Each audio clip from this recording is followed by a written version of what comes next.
Hi guys, it's the last day of April and we haven't done our Q&A yet, and so I just realized I've got this editing deadline on my shoulders. I still haven't finished editing, by the way, to send to my editor, which is due tonight at the end of the night, and it's about 4:30. So yeah, I'm hoping to get this video done and out to you guys before the end of the day. I also have 2 patron critiques left, and guys, I'm not normally like this, so I'm feeling very, very, very guilty right now.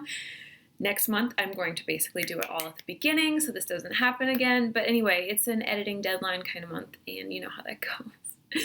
So without further ado, that means that I'm going to just do this video without editing and answer your questions, and I hope that it'll be helpful to you guys. So I'm just going to pull up the questions right now.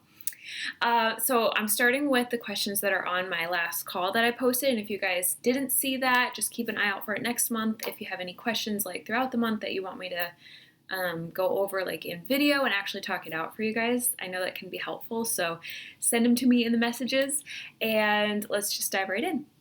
So Melanie says, do you schedule your Patreon time? You are always on Discord and creating content for Patreon. How are you finding the time? You also answer all the messages on Patreon. I was wondering, is this a morning routine for you? I'm so impressed. Have you let go of something else, like not being on Instagram as much or something like that? Okay, so where do I start? What I have let go of is sleep. And it's not been good. I remembered just a couple days ago I was going on 4 hours of sleep and wasn't functioning at all. So yeah, I do make Patreon a priority above social media and above a lot of other things because you guys are here supporting me, so I want to be able to support you as well. So I do actually have on my Google calendars a note to go and check Discord every day, and then that's all the note says, but I also kind of see it as a go check Patreon, the platform page as well. Not as much as happening on this main homepage that we're on, so I don't always check that every day. I used to get emails from it if something did happen, so I wasn't checking it at all, but then the emails just randomly stopped coming in. I don't know why. It's on my to-do list to figure out. So yeah, all that to say, I am very, very intentional.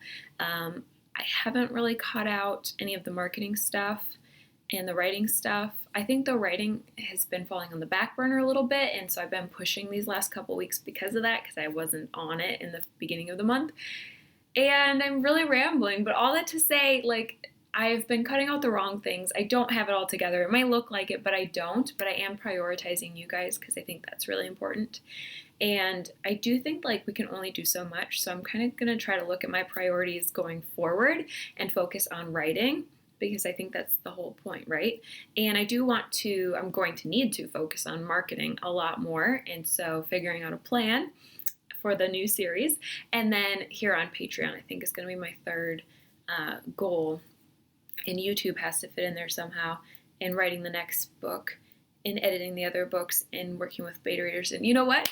I'm a hot mess. My favorite word, as I said in my newsletter, is dumpster fire. That's what I am right now, but I'm hoping to figure it out. And I'm seeing Peggy's question is next, and she says, I know you've taken a huge step back from Instagram specifically for a while now. Can you tell us what made you decide to do that, how you implemented guidelines for yourself, and how you feel you're doing on this?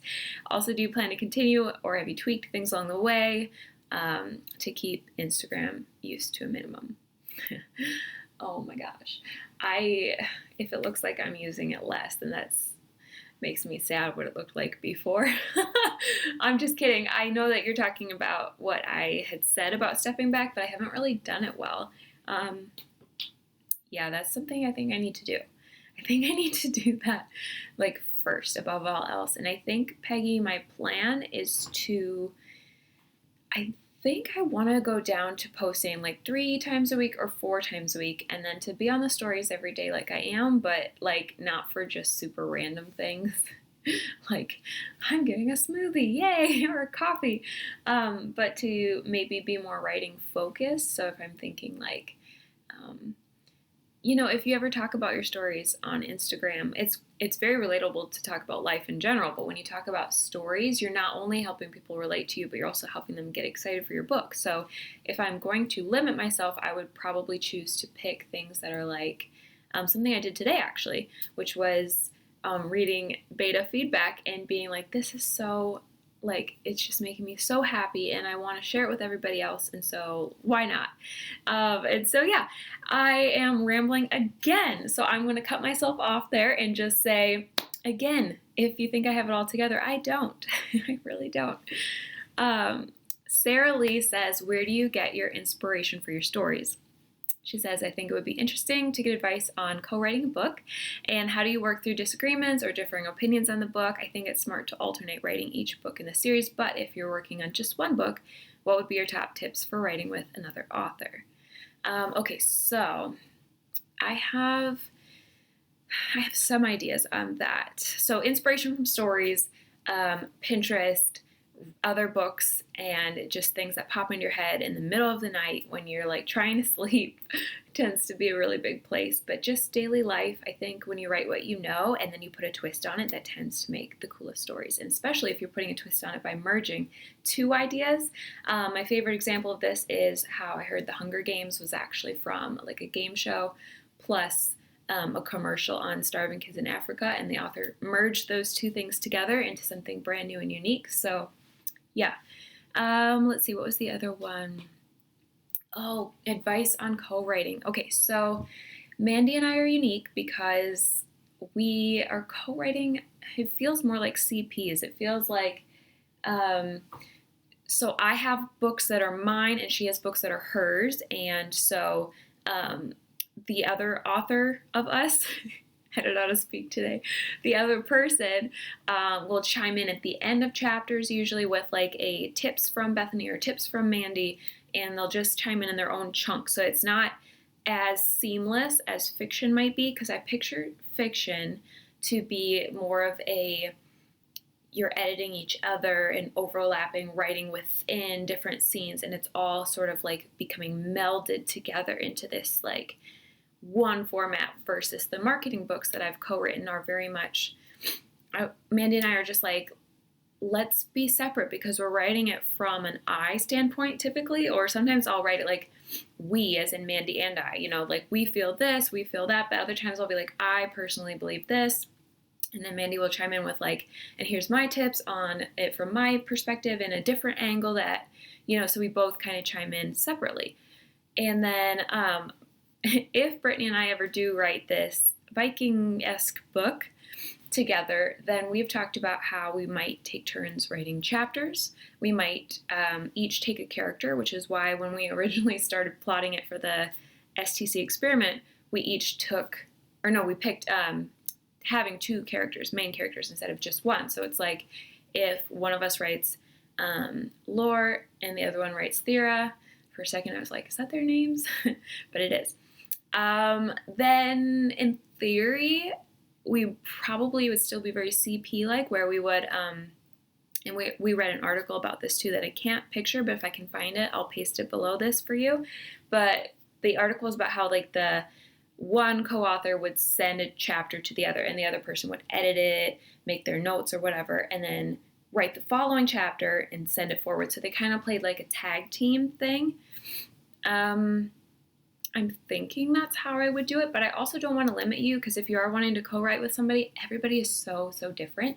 I would just say make sure you're picking somebody who is a good team member, if that makes sense, like that they're gonna pull their weight. Like everybody's got life stuff that goes on, so you can't always predict if you're going to get the story back, you know, from them right when they want it to. Maybe they're a few days late sometimes or whatever, but if they're like a month between writing things, that's probably not what you're looking for. So just, yeah, figure out what you expect out of it, first of all, because maybe that is what you want, and you want like more of a monthly release to write something that you're like, it doesn't matter what happens here, so I can just like let myself write and have fun with it. Then great, just make sure you guys are on the same page. I think it's going to be ultimately what's best for you, and what you're going to want to do the most is make sure you're on the same page. Okay, you guys, I knew I had some more in my messages from you guys, but I am having trouble finding them. I can only find one, and I really should have written these down. This is my fault. I apologize, but I asked like a long time ago, I think like almost a month ago, a couple people in messages if I could use their questions for the video, and I can only find one of them now. So Anyway, Sarah Lee wanted to talk about covers, and I thought that was a really, really, really good question. So this is kind of like the summary of what Sarah said, is that she had her first cover done by her graphic designer, but not a market professional. So she said that this designer did a really good job, and you liked your cover, but now you're worried, is the book, like, should you redesign it? It looks like. Hate to throw all her hard work out the window, especially after paying for her time, but just don't know. I have a third book coming out in the series too and have plans for the cover already. Is there a way for someone to look at my covers and offer advice and tell me what's actually trending? Also, second guessing. Okay, I'll answer the second part in a second about self-pub. So, okay, Sarah and I kind of chatted back and forth, but what I was kind of saying is, like, if it's not the first book in the series, I do feel like it's less crazy important. I hate to say that, but even working on my own series right now, I was telling the cover designer, I'm obsessed with the cover for book 4 and I don't love the cover for book 1. So can we swap them? Because I want book 1 to be the most beautiful cover. Like, that's the one that draws people in. And then once they're into the story, they have so much more going for them that the cover's not going to play a role for book 2, 3, 4, and so on as much. It will still play a role. Like, if you put out, it'll still play a role.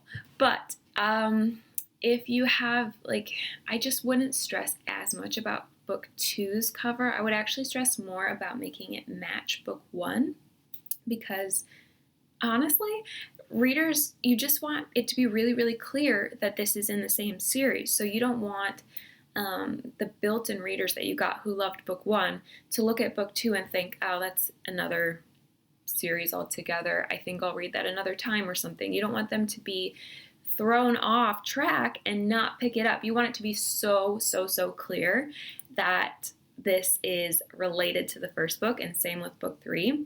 I think that's what you should be focusing on. And you can definitely, to answer your second question about, how did you say it? Market professional feedback. I don't know of any. Actually, nope, that's a lie. There's this Facebook group called 20 Books to 50K, and don't put it in there because they crack down on stuff like that, but they have in their all-star document, they have another page on Facebook that's specifically for covers and blurbs, I believe. So I can't remember the name of it, but you can go join that group and actually share your cover, and it's like all about cover design, and literally people just to do cover design there. So check that out. Let me see if I can remember to put that link in the comments, or just message me, Sarah, if you want, or anybody else. But 20 Books to 50K, and then at the very top, once you join that group, there's an all-star document, and just read through that. You're going to get so much information on self-publishing from that as well. And then that leads to your second question about self-publishing. And you're saying there are so many World War II books coming out right now. I think my books would have a shot in the traditional market, but would an agent pick up my book in the middle of a series? Okay, so again, we chatted back and forth about this, but sometimes it just helps to say it out loud, and I'm able to say so much more than I can say in a message. So let me see if I can say this really, really fast. First of all, I talked to an agent at a publishing house, a couple actually, and a couple, I think it was like an editor at a publishing house and then another agent, but I had like a one-on-one specifically with this agent, and I said, I have Evelyn's number out, and I feel like it could be a good fit for your publishing company, but I would be submitting, querying book 2. And do you guys even do that? What do you think? And she's like, not really. That was her honest opinion. She's like, not really. Like, that's like, if you're going to get your book published, they're probably going to want the whole series, first of all. And so that would mean maybe unpublishing book 1 and then going into querying book 1 and hoping that they're okay with it being a series, because right now in this current industry, it's my understanding that they don't like to see series. And so when authors are querying, they want to see standalones. So that's number 1. So take that into consideration, that if you've already published, they can see your book publishing numbers. They can see your sales numbers. And this is what another agent told me, a different one than the first one I told you about. They were like, basically, once you self-publish, you either need to be very successful if you're going to mention it. Like they talked about, one person said 5,000 sales, another said 10,000 sales. That's a lot, by the way. And then they said either that, you need to be very successful, because they can look up, I think it's the NPD book scan or something like that. They can look up your book sales very clearly and see a general estimate of how much you've sold. And so that, more than your query letter, is going to tell them whether they want to take you on or not. So it's almost detrimental to mention that you're self-published unless you have really good sales. And then they said basically don't mention that you're self-published. Otherwise, just treat it like a debut. If you're trying to query, if you're like, you know what, I want to try traditional publishing, treat it as your debut, because it is to them, unless you've sold thousands and thousands of copies. So that's to your first question about trying querying. And then my second answer is about the whole how World War II books are coming out right now. It's almost better for you to be self-published. And the reason that I think that is because, number one, if the market is oversaturated, then that means that there's probably a lot of other people like you who are querying. And so there's a heavy amount of competition in querying right now. But if you're skipping over the querying, going to the readers, and again, like you said, there's a big market for it right now, so you know that there's a lot of readers who are interested right now, then you know that you have a built-in market, and that's actually, you're jumping over the hurdle of the competition and going straight to the readers. So really, I think self-publishing, if you know that there's a big market for it, could actually be amazing for you. And it's going to take a lot of work, and people usually, just being honest, takes a few books to get on your feet. I don't know how else to say it. Like, I'm still getting on my feet. And, you know, when it looks like someone is marketing a lot and putting in a lot of work, and you're like, wow, they're doing really well, it's because they put in a lot of work. Like, my first book published, it didn't look like this at all. So, like, you have to be willing, if you want to self-publish, to do the long game and to be in it for the long term, and to be willing to be very, very patient. I know I've talked about that before, but it's worth mentioning now. So I do think that if you see there's a market for your book and you know that you can do it and you have the skills to self-publish, it's going to be worth it in the end. But when I say the end, it could be 10 years from now. It could be longer. It could be less long. It's really hard to know. So what you could do is pursue both. You might find that you can see where your heart is just by pursuing both. You might be like, wow, I really, really want traditional publishing. Then pursue it. It's not always about which way is right for your book as much as which way is right for you, because you're going to write more than one book. So even if this first book, say the World War II books, you're like, you know what, I'm going to finish my series because I already published one.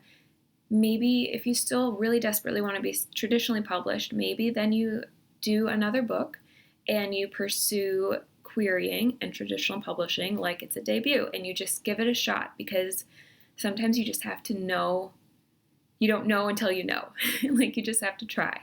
So anyway, I hope that's encouraging to you guys. I think that's all the questions that I can find and that I am able to answer. But if you want me to do this again next week, next month, let me know.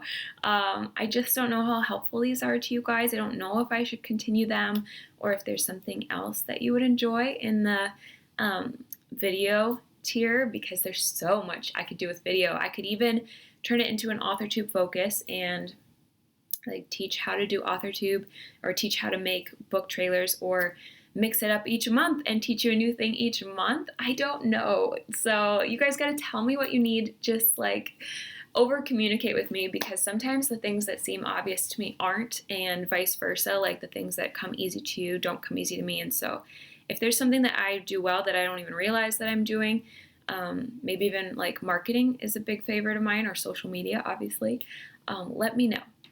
That's all I'll say. I'm going to stop rambling. I hope you guys have an amazing day. Thank you for being patient with me and not minding that this video is literally the last day. I'm off to go do patron critiques and get those done by the end of the day, and then finish editing my book. So, all right, guys, I hope you have a great day, and I'll talk to you again soon. Bye!